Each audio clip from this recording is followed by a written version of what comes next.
Boa noite.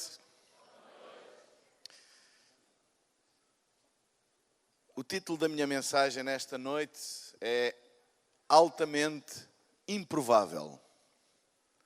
Altamente improvável. E queria ler em 1 de Reis, capítulo 17, versículo 8 a 24. Primeiro livro de Reis, capítulo 17, versículo 8 a 24.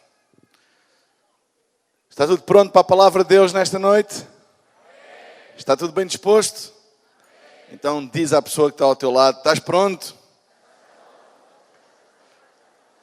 Diz assim, não adormeças.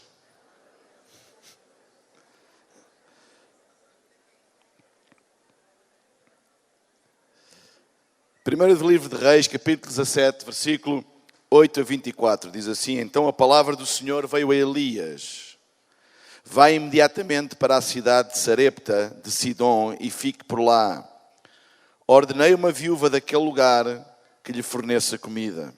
E ele foi. Quando chegou à porta da cidade, encontrou uma viúva que estava colhendo gravetos.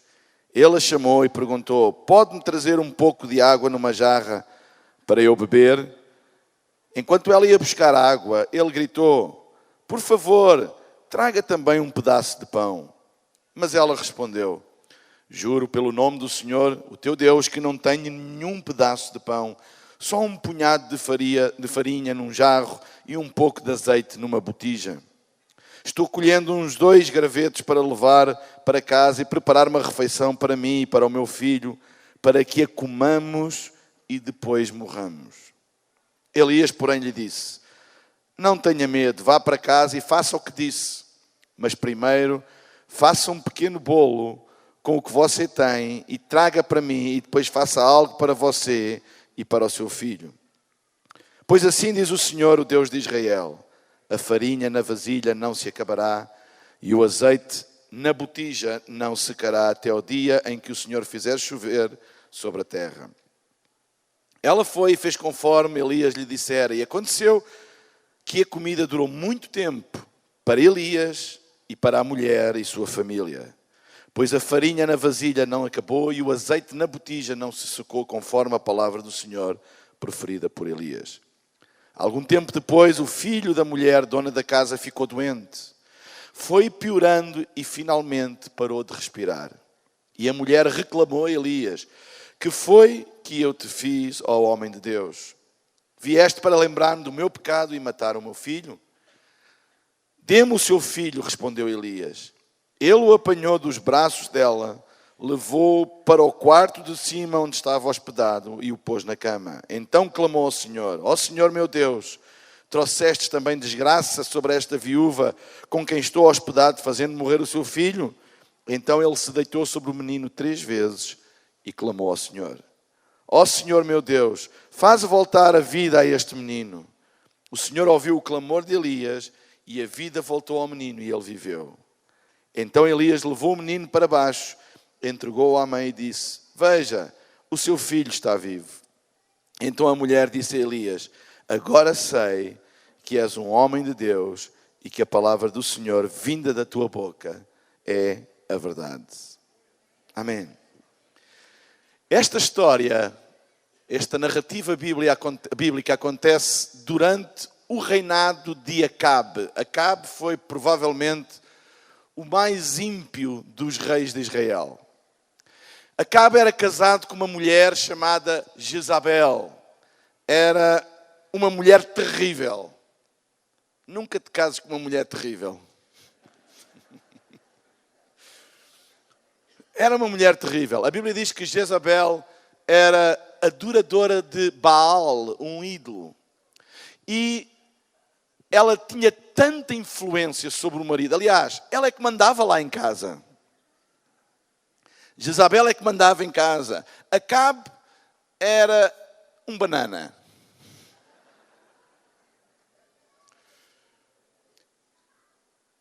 Acabe sabia que a lei de Deus proibia a idolatria e a construção de outros ídolos. No entanto, por causa da influência da mulher, o culto a Baal tornou-se normal no seio de Israel. E ele sabia o quanto Deus abominava isso. E Deus usou o profeta Elias para confrontar Acabe. E a Bíblia diz que Elias chegou ao pé de Acabe e disse: tu sabes que Deus condena a idolatria, porque é que tu dás ouvidos à tua mulher e permites a adoração a Baal? E lançou uma maldição e disse: enquanto tu não abolires a idolatria do seio do meu povo, não mais vai chover na terra. Foi isso que aconteceu. E Elias disse: enquanto tu não abolires a idolatria no meio do meu povo, não vai mais chover nesta terra. E então parou de chover e começou uma seca terrível. E vocês sabem que seca sempre produz uma coisa: fome, escassez. A terra deixou de produzir alimento e instalou-se uma grande fome em Israel. Então Elias foi dirigido por Deus a retirar-se dali e ir para junto de um ribeiro, junto de uma torrente de água chamada Querite, onde ele poderia beber. E a Bíblia diz que os pássaros, os corvos, traziam-lhe alimento. Havia seca, não havia que comer, mas Deus cuidou do profeta e levou-o para junto de uma torrente de água chamada Querite, e ele ali poderia beber a água e ser alimentado. Mas a seca era de tal maneira que ao fim de algum tempo, até essa torrente de Querite secou e deixou de dar água. Então, a Bíblia diz que Deus o mandou para uma cidade chamada Sarepta, na região de Sidom, para ser sustentado por uma mulher. Eu não sei o que é que vocês pensam desta história, mas esta história tem tudo menos de provável. Esta história é um atentado à lógica de como nós devemos funcionar e como as coisas funcionam. Então, Deus envia o profeta para Sarepta para ser sustentado por uma mulher. Eu sei que está na Bíblia, mas se fosse nos dias de hoje, o que é que vocês diriam? Vá lá, sejam sinceros comigo. Eu sei que são todos muito espirituais, mas se calhar dizíamos assim: mas é um explorador, então vai viver sustentado à conta de uma mulher viúva e pobre. Sabem? Deus enviou o profeta a um lugar improvável, onde encontraria uma pessoa improvável, à qual seria requerido fazer uma coisa improvável para obter um resultado improvável. Esta história é uma história improvável. Deus enviou o profeta Elias a um local improvável para ser sustentado por uma pessoa improvável. Não era essa que nós escolheríamos para sustentar, de certeza. À qual seria requerido fazer uma coisa improvável para obter um resultado improvável. Bem-vindos à maneira como Deus trabalha. Deus trabalha de maneiras improváveis com pessoas improváveis. É por isso que há esperança para mim e há esperança para ti. Porque Deus usa as coisas que não são para confundir as que são. Deus usa aquilo que é improvável. Os caminhos de Deus são altamente improváveis e miraculosos. Deus sempre usou o mais improvável para fazer o imaginável. Local improvável. Deus enviou Elias a Sarepta. Vocês sabem que Sarepta era o local de onde Jezabel era originária.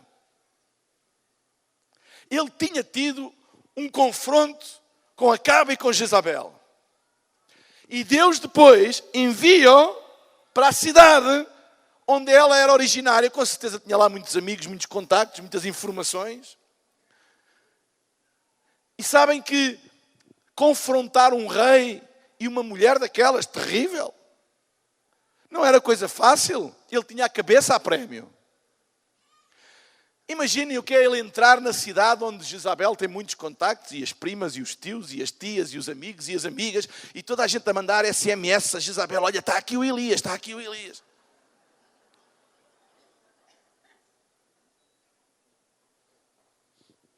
Ou no WhatsApp. Criaram um grupo no WhatsApp que era: vamos acabar com Elias.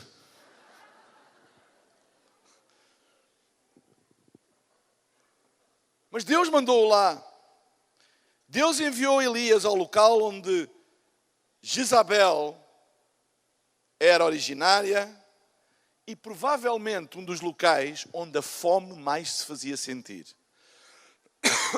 Sarepta era dos locais onde esta fome mais se fazia sentir. Porque é que Deus não enviou a outro local? A um local onde Jezabel não fosse assim tão conhecida? A um local onde não houvesse, onde a fome não fosse tão evidente como era naquele local? A história desta viúva era fruto também de estarem numa grande fome e de uma grande necessidade. Como é que Deus se lembra de mandar um profeta para ser sustentado para uma terra onde não há comer? Porquê é que Ele não mandou para o Brasil? Churrascaria com fartura. Não, Deus mandou para um lugar que não era apenas o local onde a perseguidora dele tinha muitos contactos, mas era o local onde não havia de comer. Então Deus manda para um local onde não há de comer uma pessoa para ser sustentada? Se fosse eu ou se fosses tu escolherias esse local para enviar alguém para ser sustentado? Não, claro que não. A gente ia procurar o local onde houvesse mais abundância, onde houvesse mais possibilidades, porque é assim que nós pensamos, é assim que nós esquematizamos as coisas na nossa racionalidade. É onde existe maior probabilidade disto dar certo. É ou não é? Onde há a maior probabilidade de eu poder obter sustento? Olha, aqui não, que há fome. Vai antes aqui. É assim que nós pensamos, mas Deus pensa de maneira diferente. E mandou para este local. E é espantoso como Deus nos envia a nós a locais improváveis, e é lá que a nossa provisão se encontra. A provisão de Elias encontrou-se no local onde não havia provisão sequer, mas a provisão de Deus estava lá. Sabem? Deus muitas vezes nos envia a locais improváveis e é lá que a nossa provisão está. Vocês sabem qual é o local mais improvável para nós? O local mais improvável para nós é o local onde normalmente nós estamos hoje. Nós sempre achamos que o hoje não chega. O que temos hoje não chega. As oportunidades que eu tenho hoje não chegam. Aquilo que eu tenho hoje não chega. E nós muitas vezes pensamos, se eu tivesse aquilo, eu poderia fazer. Se eu tivesse ali, eu poderia fazer. Agora aqui, se eu tivesse aquilo, eu poderia. Mas com isto, eu não posso. Já repararam que o nosso local de impossível, de improbabilidade, o nosso local de improbabilidade é sempre o local onde nós estamos. Nós sempre achamos que estamos num local, numa posição onde não temos o suficiente. Quantas pessoas já disseram, se eu estivesse lá? Quantas pessoas já desejaram, se eu tivesse o que aquele tem? Se eu tivesse ali? Se eu tivesse o que o outro tem? Se eu tivesse um trabalho melhor, eu faria mais. Se eu não estivesse onde estou, se eu estivesse ali, eu faria mais. E quantas vezes nós não oramos a Deus a dizer, Deus, abre uma porta para eu chegar ali. Deus, abre uma porta para eu ir ali. Porque sempre achamos que é ali que está a provisão de Deus. Isto é um produto para eu pregar melhor.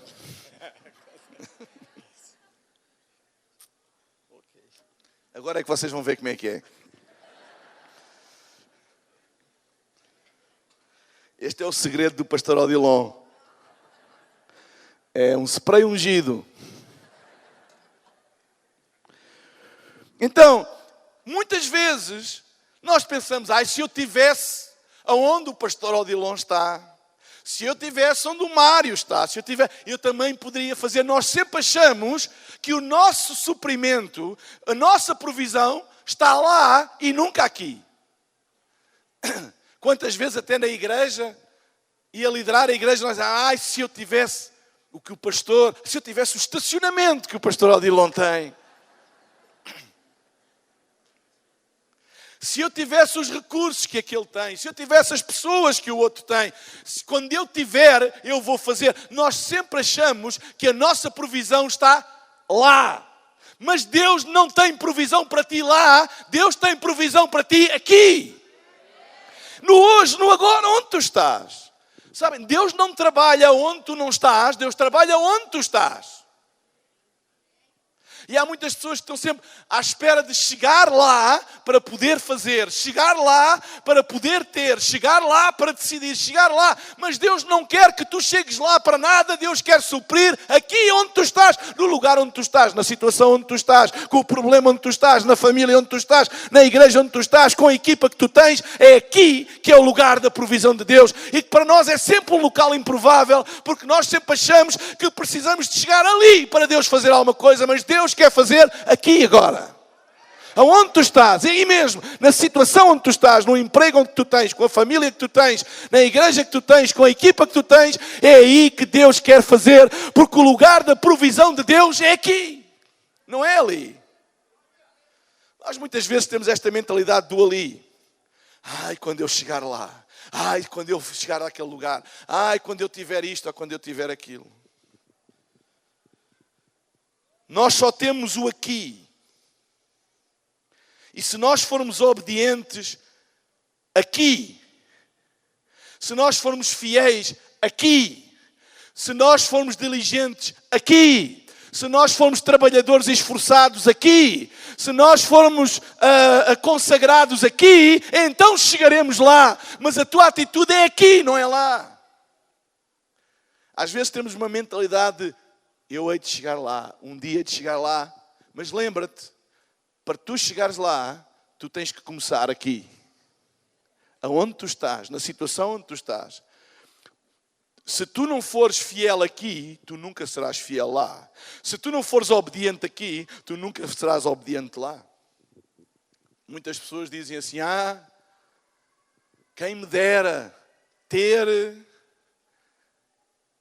Se eu tivesse a riqueza do Cristiano Ronaldo, pastor, eu faria... Este estacionamento não é nada. Eu construía aqui um parque de estacionamento que você não está a ver. Se eu tivesse o dinheiro do Cristiano Ronaldo. Se eu tivesse lá, se eu tivesse aquilo, eu faria. Deixa-me dizer-te que prosperidade não muda ninguém. Prosperidade só amplia aquilo que nós somos. Se tu és generoso aqui, tu vais ser muito generoso ali. Mas se tu és, como diz aqui no Brasil, mão de vaca aqui, tu vais ser muito mão de vaca ali. Porque a prosperidade não muda, só amplia aquilo que tu já és. Então não olhes para o aqui como um local improvável. Porque o teu aqui é o local onde Deus supre e é onde está a provisão de Deus. É agora. No trabalho que tu tens, no emprego que tu tens, na família que tu tens. Pastor, se eu tivesse outra mulher, era tudo mais fácil. Se eu tivesse outros filhos, se eu tivesse outro salário, se eu tivesse... Quantas pessoas dizem, se eu tivesse, mas não tens. E tu não podes fazer nada com aquilo que tu não tens, mas tu podes fazer alguma coisa com aquilo que tu... Então faz alguma coisa aqui com aquilo que tu tens. Onde tu estás agora é o lugar onde Deus quer que tu comeces. Tu só podes começar onde estás. Começa aqui e tu eventualmente chegarás lá. Mas começa agora, com aquilo que tu tens. Nós só temos determinadas coisas para investir. Tempo, talento, recursos, etc. E nós precisamos de fazer alguma coisa com eles aqui. Pastor, quando eu tiver mais tempo, quando eu estiver lá, quando eu tiver mais tempo, é sempre num lugar abstrato. Quando eu tiver mais tempo, eu vou me dedicar mais. Não é quando tu tiveres mais tempo, é agora, aqui, porque tu só tens aqui. Quando eu tiver mais tempo. E quando é que isso é? Aonde é que isso é? Vocês entendem o que eu estou a dizer? O local da provisão de Deus é o aqui, é onde tu estás agora. Se Deus te deu um destino e propósito, Ele vai te encontrar onde tu estás. Deus não precisa que tu estejas ali para te abençoar. Deus pode te abençoar agora mesmo aqui. Aquela mente, se eu estiver ali, Deus não precisa que tu estejas ali. Deus quer que aqui mesmo, para te abençoar, para que o propósito dele se cumpra na tua vida, é aqui, agora, com quem tu estás, com aquilo que tu tens, é aqui. Sabem, eu estou cansado de muito cristianismo, de um dia quando eu chegar lá, um dia eu hei de fazer quando tiver, um dia quando eu estiver. Não é um dia, é aqui, com o que tens. Não amaldiçoas aquilo que tu tens, mas deixa que Deus use aquilo que tu tens. Aqui, agora. Deus nunca vai usar aquilo que tu não tens. Nunca. Deus não usa aquilo que tu não tens, Deus usa aquilo que tu tens. Amém? Deus usa aquilo que tu tens. Então Deus enviou o profeta a um local improvável. Mas não foi só o local que era improvável. A pessoa a quem Deus enviou também era improvável. Cabe na cabeça de alguém enviar um profeta, um homem de Deus, para ser sustentado por uma mulher viúva e pobre? 3 defeitos. Estou a brincar.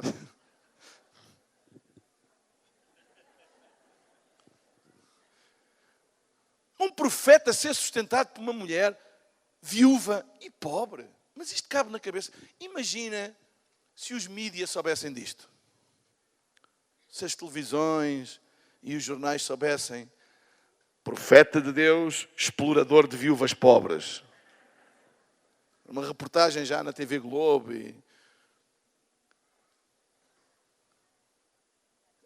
Deus não apenas enviou Elias a um local improvável, mas uma pessoa improvável. Uma viúva, mãe sozinha, gentia, limitada pelo género e pela etnia. Ou seja, na cultura judaica, era inconcebível alguém ser sustentado por uma mulher. Inconcebível. Muito menos gentia. Não era judeia, era gentia. Ela era a mais pobre das pobres e a última dos últimos. A sua comunidade estava devastada pela seca e ela estava em grande necessidade. Uma viúva descrente, escutem bem, uma viúva descrente, numa terra seca, sem comida e bebida, pronta para morrer, porque ela disse, olha, eu só tenho aqui estas coisinhas que eu vou comer e depois esperar a morte, eu e o meu filho. Então uma mulher descrente, numa terra seca, sem comida e bebida, pronta para morrer, era a candidata de Deus para trazer provisão ao profeta. Olha, a minha e a sua não era de certeza, nós escolheríamos outra pessoa. Nós pensaríamos assim, bem, vamos enviar um profeta, vamos ver alguém que tenha alguma capacidade, alguém que tenha recursos e que possa ajudar. É assim que às vezes nós pensamos, alguém que possa ajudar. Mas Deus escolheu o mais improvável, a que ninguém se lembraria de escolher. Vocês conseguem imaginar isto? Um profeta chegar ao pé, uma viúva pobre, sem comer, com um filho, sem esperança no futuro, e dizer, está aí a tua provisão. Completamente improvável. Deus faz coisas improváveis com pessoas improváveis. Tu não precisas de ser o mais rico, o mais esperto, o mais bonito, o mais talentoso, o mais dotado para Deus te usar. Tu não precisas. Só temos de ser nós e deixarmos Deus usar. Porque muitas vezes nós pensamos que Deus não nos pode usar porque somos improváveis. Porque não temos tudo aquilo que é supostamente necessário ter. Não temos os recursos, não temos as habilitações, não temos as características, não temos uma série de coisas. Mas Deus usa pessoas normais. Aliás, a Bíblia mostra que são as únicas que Deus usa. São as pessoas perfeitamente normais, com os seus defeitos e com as suas limitações. Deus escolheu Moisés, um assassino procurado pela justiça do Egito, para ir falar com o faraó do Egito. Imaginem o que é alguém procurado pela justiça brasileira ser enviado por Deus para falar com a Dilma. Sim, eu entro no aeroporto, eu sou preso. Sou procurado pela justiça. Eu não sou a pessoa certa. Vocês escolheriam um cadastrado em determinado país? Vocês escolheriam alguém procurado pela justiça portuguesa para ir falar ao Presidente da República Portuguesa? Claro que não. A gente nem queria se associar a ele. Não é que Deus vai logo escolher alguém que é procurado por assassino, por homicídio, no Egito, para ir falar com o faraó. É que se fosse assim, é que se Deus escolhesse Moisés tipo, para fazer uma coisa mais oculta e clandestina, que ninguém visse, mas ir falar com o faraó, dizer assim, olá, eu sou Moisés, eu sou procurado pela justiça do Egito, mas eu estou aqui a pedir para tu me libertares o povo. Alô? Vocês acham que isto faz algum sentido? E foi assim que Moisés reagiu. Disse, quem eu? Deus, tu deves estar a brincar comigo. Eu? Tu estás a pedir para eu ir para o Egito? Eu sou procurado lá. E que andota é essa de eu ir falar com o faraó, eu que sou cadastrado no Egito, falar com o faraó a pedir uma coisa dessas? Diz o faraó, deixa sair o meu povo de graça. Isto é de loucos. Pior ainda, para compor melhor as coisas, Moisés era gago. Ele não era um orador de excelência, ele tinha dificuldade em articular as palavras, está escrito. Então, olhem o filme. Deus, eu sei que tu sabes tudo, mas por favor, não terás enganado? Deus escolhe um cadastrado do Egito para ir ao Egito, bater à porta do faraó, não era de um qualquer, do faraó, e dizer para ele libertar o povo e convencer o faraó disso. Então vocês iam convidar alguém que nem sabe falar bem para convencer o faraó? A gente escolher, bem, quem é que fala melhor entre nós? Não, vamos escolher aqui o pastor Odilon, que ele, lá a gente diz, tem uma lábia, ele consegue falar e dá a volta ao faraó. A gente vamos escolher o melhor, o que fala melhor. E Deus foi escolher Moisés, que tinha dificuldades, a Bíblia diz que ele era gago, ele tinha dificuldades em se expressar. Isto não faz sentido nenhum, isto é improvável. Deus escolheu Jeremias. Quando Deus chamou Jeremias, ele disse, eu sou muito novo. Porque profeta tem que ter barba grande e uma bengala e andar coxo, não é? Um profeta, não é? A gente quando fala de um profeta, não se lembra de ninguém novo. Um profeta tem que ter barba branca, no mínimo. Ele era muito novo e disse, quem eu? Profeta? Sou novo, sou improvável. Ninguém me vai ouvir. A história de Gedeão, olha, desculpem, é quase ridículo. Gedeão era um cobardolas. Ele fugiu com medo, um cobarde. Ele fugiu com medo, ele não queria, eu não quero. Escondeu-se. Nesta peleja do povo de Israel, escondeu-se. E pensou assim, eu não quero nada com isso. Eu estou aqui no meu cantinho. Não quero. E Deus vai escolher esse homem que se escondeu para ser o líder do exército, para derrotar os inimigos. Porquê é que ele não escolheu alguém assim, mais atrevido, mais de peito cheio, eu vou, tipo o apóstolo Pedro, não é? Pedro que era logo a espada e arrancava as orelhas, e esse é que faz falta. Se é para combater, é para combater. Agora vai buscar o Gedeão que está lá escondido, com medo. E Deus diz, Gedeão, és tu? E Gedeão a tentar se desculpar, eu não, não, és tu. E ele lá vai. E depois, a maneira como ele derrota os inimigos é um compêndio de como lutar e como fazer guerra. Quais foram as armas? Cântaros e tochas. 300 pessoas contra 10.000. Muito provável. Isso deve chegar. O que é que eu quero dizer com isto? Deus quer usar-te. Dá-lhe o teu tempo, dá-lhe o teu talento, dá-lhe o teu coração. Ele vai te usar para tu fazeres coisas que tu nunca sonhaste. Tu podes te sentir o improvável, tu podes sentir que não és a pessoa certa, mas coloca-te nas mãos de Deus, porque Deus usa as coisas que não são para confundir as que são. É por isso que 1 Coríntios 1:27 diz: mas Deus escolheu o que para o mundo é loucura para envergonhar os sábios, e escolheu o que para o mundo é fraqueza para envergonhar aquilo que é forte. Tu sentes-te fraco? Bem-vindo ao clube daqueles que Deus usa.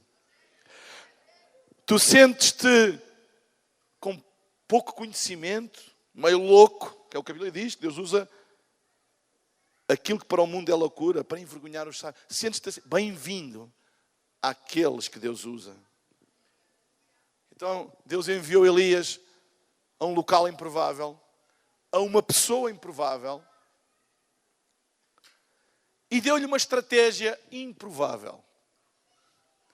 Elias fez um estranho pedido. Um estranho pedido, mas Deus sempre nos dá estratégias improváveis para nos trazer a vitória. Pastor Odilon, a pior coisa que pode acontecer numa igreja é desatarmos a copiar o que é que está a dar ali e o que é que está a dar ali. Ouve de Deus. Deus muitas vezes dá estratégias improváveis para fazer coisas grandes. E olhem bem a estratégia de Deus neste assunto. Elias faz um pedido à mulher, que é: traz-me um pedaço de pão.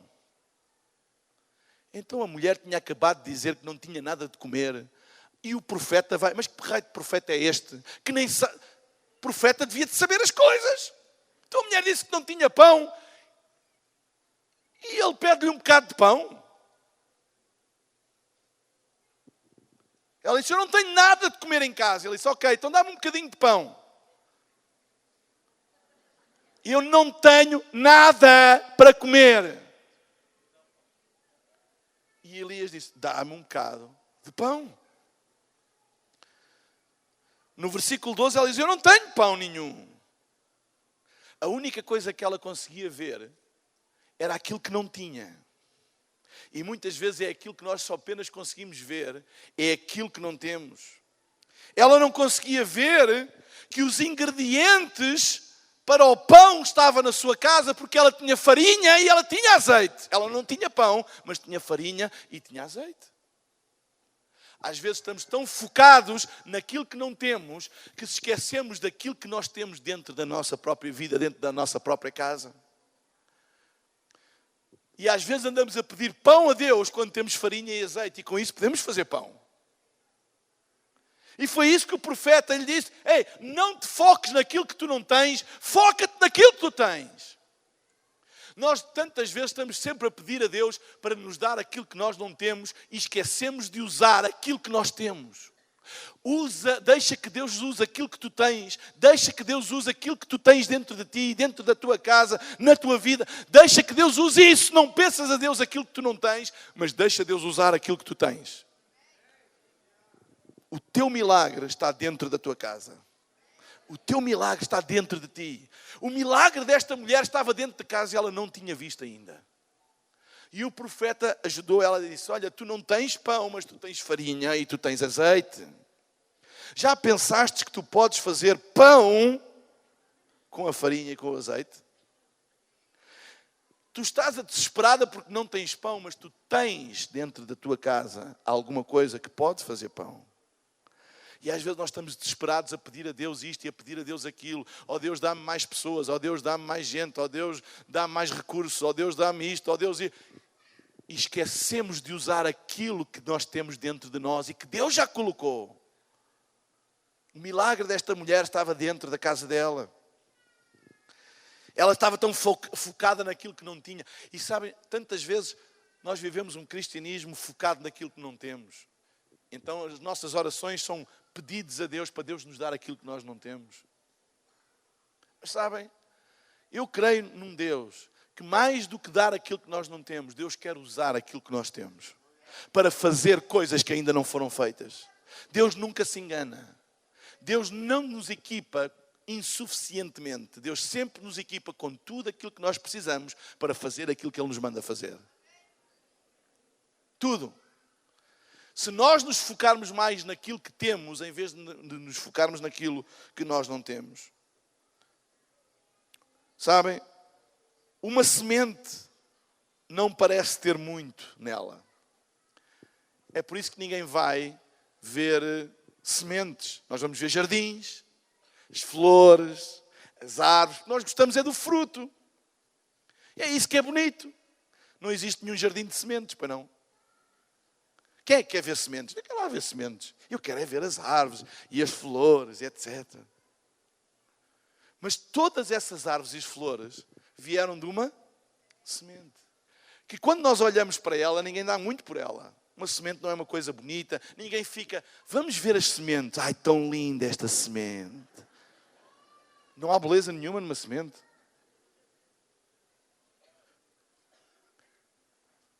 Nós apreciamos o fruto delas, mas elas não têm beleza nenhuma. Mas sem elas não há fruto. É por causa delas que existem as árvores e as flores e tudo isso. E na nossa vida é a mesma coisa. A mulher criou o pão e não viu que tinha a semente dentro dela para fazer pão. Sabem, Deus está mais interessado em que tu uses as sementes que Ele já te deu do que o produto final. Muitas vezes nós pedimos a Deus o produto final das coisas e Deus já nos deu a semente para semear. Uma semente não parece ter muito, mas tem tudo aquilo que nós precisamos.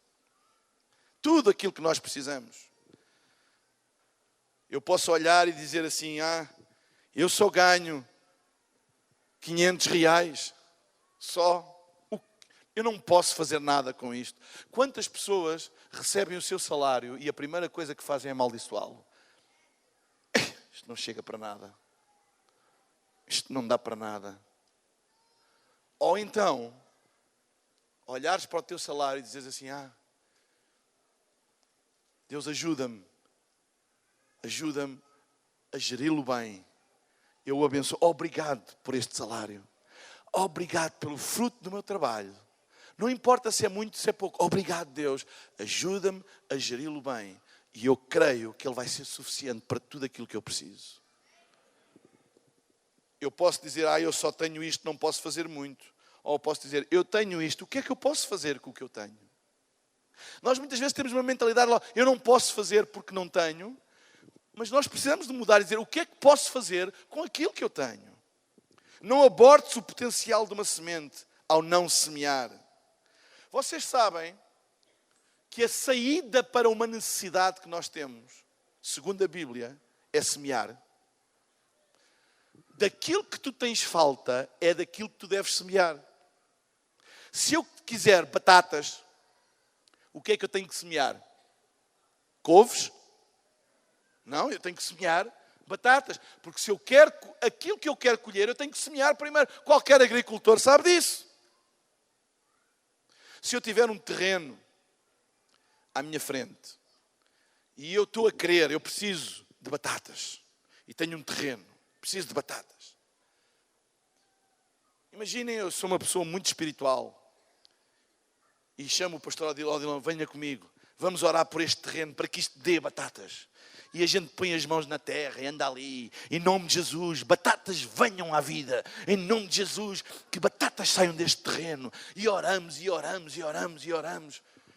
E saímos de lá. E, uau, Deus vai fazer um milagre. O pastor Odilon diz assim, olha, me falta uma coisa. Tens que semear. Nós oramos, acreditamos na bênção de Deus. Mas se tu não semeares semente de batata, não é com jejum e oração que a terra dá batatas, é com semente. Se tu não semeares de acordo com aquilo que tu estás a orar e jejuar, tu estás a anular o efeito da tua oração e do teu jejum. Eu devo semear daquilo que eu tenho necessidade. Se eu tenho necessidade de uma coisa, se eu tenho necessidade de finanças, eu devo semear finanças. Se eu tenho necessidade de relacionamentos, eu devo semear relacionamentos. Daquilo que eu tenho necessidade, eu devo semear. Porque é um princípio de Deus. Tudo aquilo que tu semeias, tu colhes. Se tu precisas, primeiro semeia e depois colhe. Olha o que a Bíblia diz em 2 Coríntios 9, versículo 10 e 11. Aquele que supre a semente ao que semeia e o pão ao que come, também lhes suprirá e multiplicará a semente e fará crescer os frutos de justiça. Vocês serão enriquecidos de todas as formas para que possam ser generosos em qualquer ocasião e por nosso intermédio a sua generosidade resulte em ações de graças para Deus. Provérbios 11, 24, na versão A Mensagem, diz que o mundo do generoso fica cada vez maior e o mundo do avarento fica cada vez mais pequeno. Eu gosto da maneira como a versão A Mensagem põe este versículo. Generosidade é uma questão de coração e de perspectiva, não é uma questão de dinheiro ou de recursos. Abre o teu coração, abre a tua mão, abre a tua vida. A primeira coisa que a mulher disse, eu não tenho pão. Mas o profeta disse, mas tu tens alguma coisa que podes fazer o pão. Não te foques naquilo que tu não tens, foca-te naquilo que tu tens. A segunda coisa que o profeta disse à mulher foi, não tenhas medo. Diz o versículo 13, não tenhas medo. Elias sabia que a questão central não era o dinheiro, não era os recursos, era o medo. Quando nós nos focamos naquilo que não temos, o medo governa a nossa vida e paralisa-nos. Escutem bem o que eu vou dizer, eu até vou ler para não me enganar. Nós não damos o que temos, não porque não temos para dar, mas temos medo daquilo que não teremos se nós dermos aquilo que nós temos. Muitas vezes nós temos medo de dar, não porque não temos. Temos medo de dar aquilo que temos porque achamos que é pouco e que um dia nos vai fazer falta. Então aquilo que nos governa é o medo. E Elias sabia que aquilo que a mulher tinha era medo. Ela tinha medo. Se desse primeiro ao profeta, o que é que ela disse? E depois eu não fico nada para mim e para o meu filho comermos. Esta é a lógica. Então se eu dou ao profeta, então eu não fico com nada para mim. Ela tinha medo daquilo que ela iria perder se desse. Mas sabem, a Bíblia ensina-nos a questão da obediência a Deus e de pôr Deus em primeiro lugar. E o profeta estava a ensinar isso. Ele não estava a ser explorador. Ele estava a ensinar aquela mulher viúva pobre a dizer, há um princípio, que aquilo que tu pões, quando tu pões Deus em primeiro lugar, e está lá em Mateus 6,33, o Novo Testamento põe desta forma, buscai primeiro o reino de Deus e a sua justiça e todas estas coisas vos serão acrescentadas. Quando tu pões o reino de Deus em primeiro lugar, as tuas necessidades são supridas. E foi isso que ele estava a ensinar à mulher. Primeiro, as primeiras coisas, as prioridades. Muitas vezes nós pensamos, quando eu tiver, então eu faço. Mas Deus diz, com o que tu tens, faz. Às vezes pensa, quando eu tiver, eu faço. Mas Deus não pensa assim. Deus, com aquilo que tu tens, faz. Dá do teu tempo primeiro e depois terás mais. Dá do teu talento primeiro e depois terás mais. Dá dos teus bens primeiro e depois terás mais. Sabem, este princípio do primeiro é para Deus. É um princípio que Deus estabeleceu logo no Gênesis. Logo na oferta de Caim e de Abel. Abel deu o primeiro, daquilo que ele tinha, deu o primeiro a Deus. A Bíblia diz que Caim não. Caim foi depois, das sobras ele deu. E Deus estabeleceu um princípio. Aquilo a quem tu dás primeiro, torna-se a tua fonte de suprimento. Na vida, escutem. Se tu achas que em primeiro lugar está isto, nós muitas vezes pensamos que o nosso suprimento, nós pensamos, Deus supra as nossas necessidades, Deus é o nosso suprimento. Mas quantas vezes na nossa vida nós não o colocamos em primeiro lugar? Porque pensamos que as outras coisas é que nos vão trazer. Não, eu não posso porque eu preciso. Eu não posso porque eu preciso. Mas Deus colocou este princípio do primeiro para Deus. É por isso que Ele fala de tirarmos um dia para o Senhor. O dia do Senhor é um dia, é o primeiro dia da semana. É o primeiro para o Senhor. O princípio da casa de Deus, tirarmos um dia. É um princípio de reconhecer Deus em primeiro lugar na nossa vida. A Bíblia está cheia destes exemplos. O princípio do dízimo é o quê? É um princípio do primeiro ser para Deus. Porque quando eu coloco Deus em primeiro lugar, Ele torna-se a minha fonte de suprimento. Aquilo que tu colocas em primeiro lugar na tua vida vai ser a fonte de suprimento da tua vida. Coloca Deus em primeiro lugar. Esta era uma viúva pobre, mas o mesmo lhe foi requerido, o princípio de dar primeiro, uma estratégia improvável. E Deus é um Deus de estratégias improváveis. Ele não anda à procura de 10 bilionários para que a igreja Shalom expanda.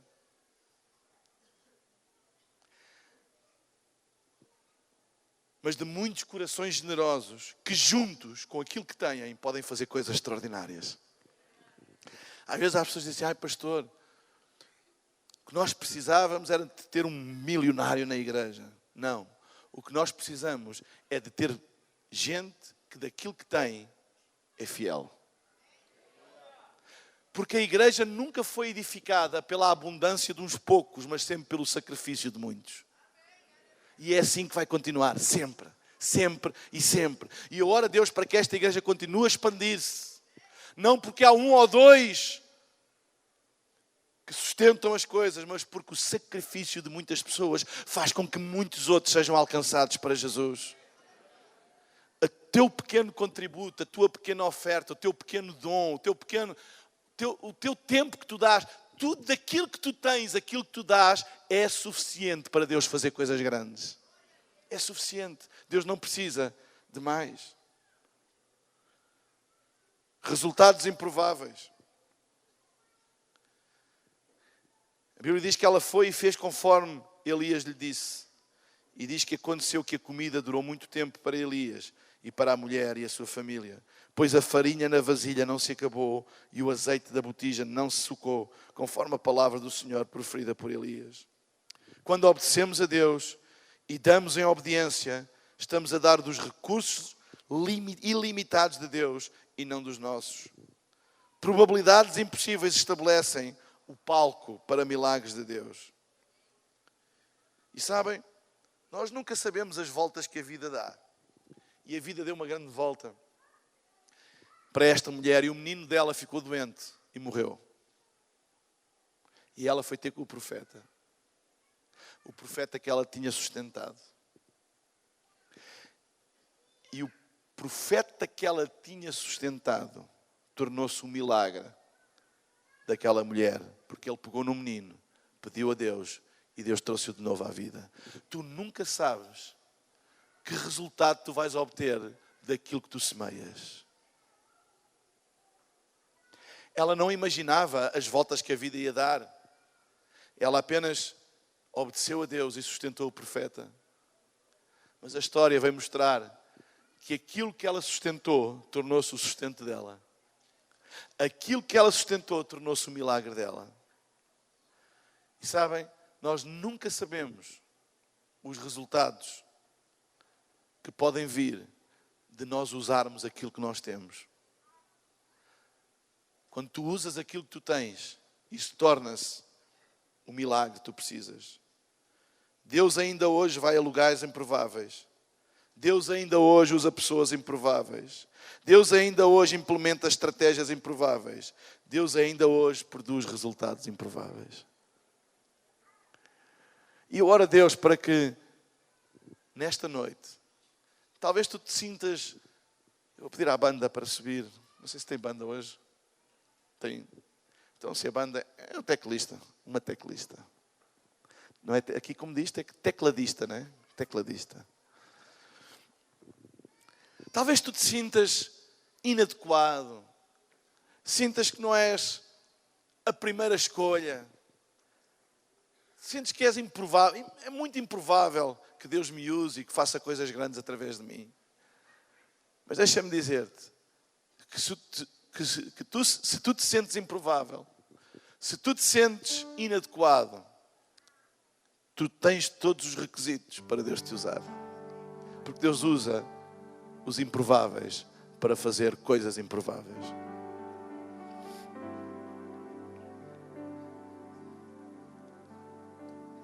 Deus pode te usar, mesmo com as tuas limitações, com os teus defeitos, com os teus constrangimentos pessoais. Deus quer te usar. Não amaldiçoes aquilo que tu tens.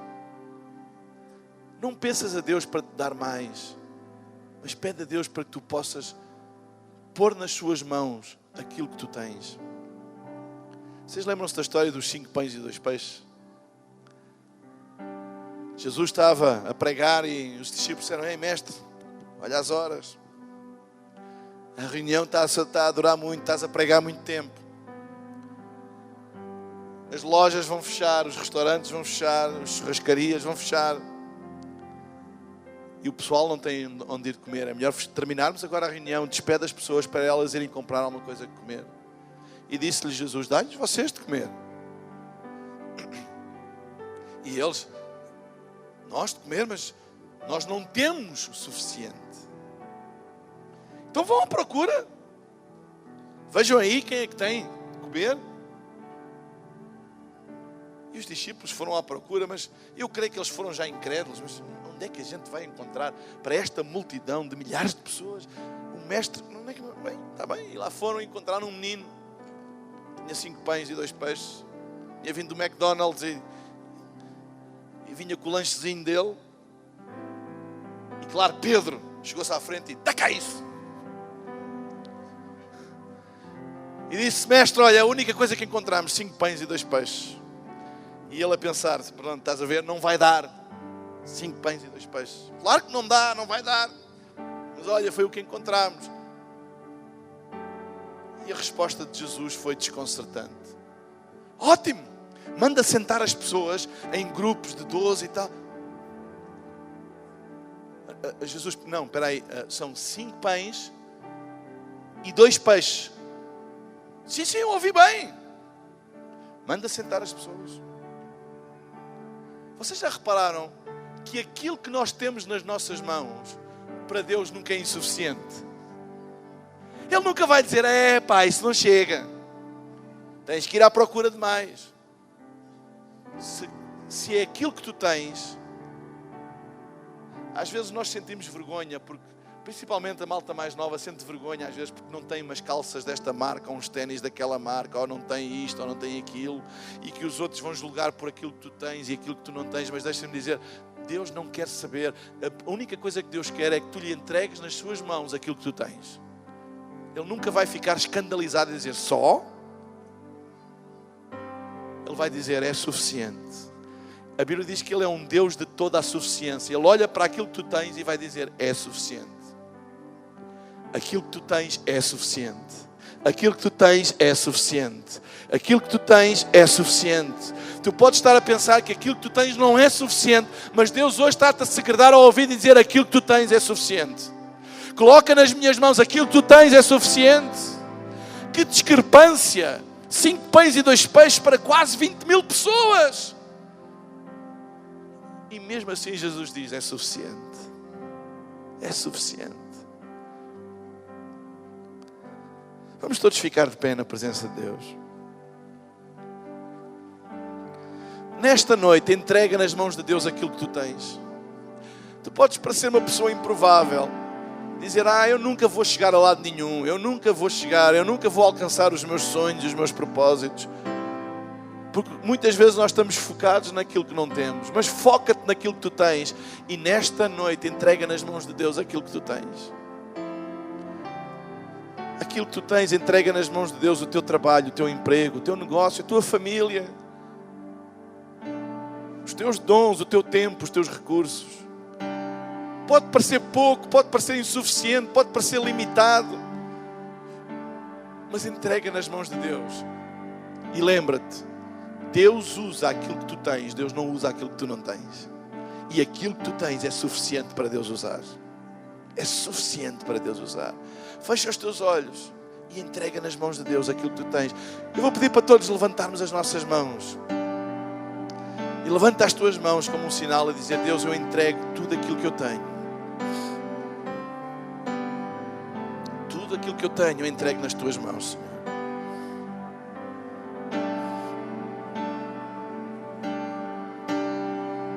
Usa aquilo que eu tenho, Senhor.